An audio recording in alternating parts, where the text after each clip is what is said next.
Now, where were we? Let's see. We was on chapter um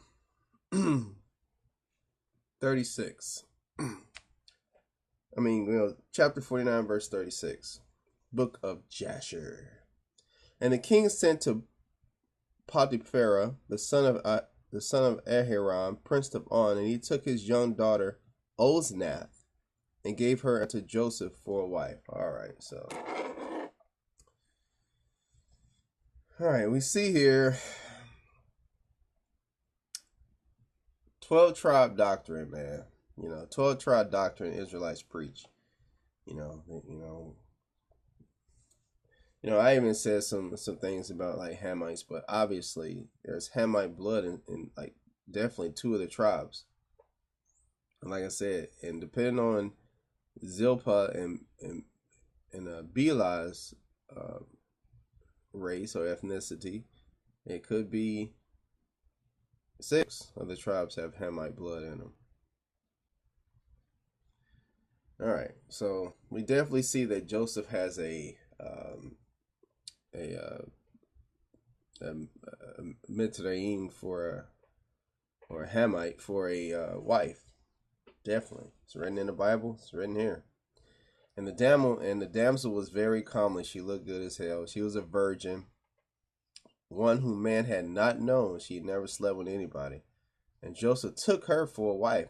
And the king said to Joseph, I am Pharaoh, and beside thee none shall dare to lift up his hand or his foot to regulate my people throughout the land of Egypt. And Joseph was 30 years old when he stood before Pharaoh. And Joseph went out from before the king, and he became the king's second in Egypt. Arise, I am Joseph. And the king gave Joseph 100 servants to attend him in his house. And Joseph also sent and purchased many servants, and they remained in the house of Joseph. Joseph then built for himself a very magnificent house, like unto the houses of kings, before the court of the king's palace, and he made in the house a large temple, very elegant in appearance and convenient for his residence.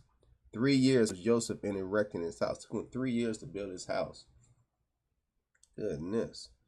And Joseph made unto himself a very elegant throne of abundance of gold and silver, and he covered it with onyx stones in Bethlehem.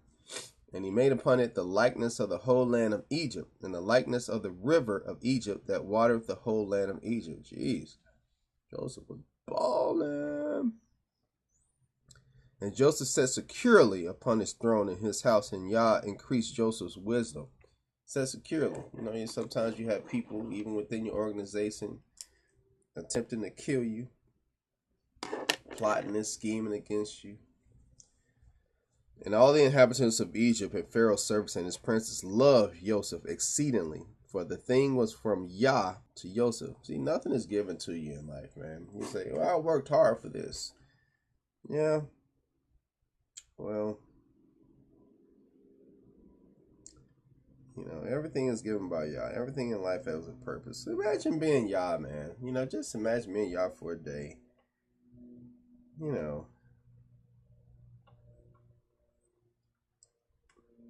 I figure it would be kind of boring.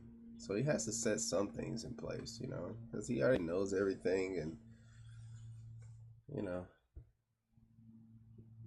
so he has to have some kind of joy or something, I guess that's why when we do good here on earth, he's pleased, It's kind of weird, even though he knows what's going to happen, but I guess when it all plays out, it pleases him.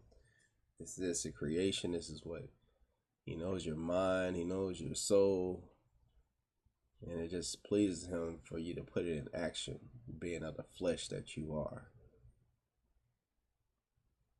And Joseph had an army that made war, going out in hosts and troops to the number of 40,600 men, capable of bearing arms to assist the king and Joseph against the enemy. All have enemies. Besides the king's officers and his servants and inhabitants of Egypt without number. And Joseph gave unto his mighty men and to all this host shields and javelins and caps and coats of mail and stones for slinging. That's chapter 49, man. Joseph is large and in charge, second in command only to Pharaoh. That's how Joseph put it down. Have this Hebrew, all you Egyptologists, got this Hebrew commanding all y'all, man. Knowing 70 languages. Given by the powerful Malik of Yah. There's nothing too great for Yah to do. He taught this man 70 languages in one night. Man, sometimes it takes people decades or years to learn a language. You know what I'm saying? This dude got taught in one night. 70 languages. Whew, it's nothing. Nothing is impossible for y'all, man. So that's what I get out of this lesson, man. The lesson is always hold to Yah's unchanging hand, because he doesn't change. He does things on his own time. And yeah, does it on his own time, man. We're not on our time. We as flesh, we only got a certain amount of years to live, and it just seems long, when things happen for us. But, Yah has no time. He's infinite, man. He's infinite. He's eternal. So I know sometimes you're like, oh my God, I'm not you, Yah. I don't have eternity to wait. I only got a certain amount of time here on this planet, to get some things done. So, but that's not the thing, man. The thing is to live for Yah, and whatever comes out of it, that's what it is. Your life isn't even in your hands. Your life, your soul, whether it's good or bad, belongs to Yah. It's going one place or the other. So since you only are on earth for a certain amount of time, might as well make the best of it. So when you come back, you have eternity in a good or bad place. So choose wisely, man. Choose wisely. It's your boy, Yah's chosen one.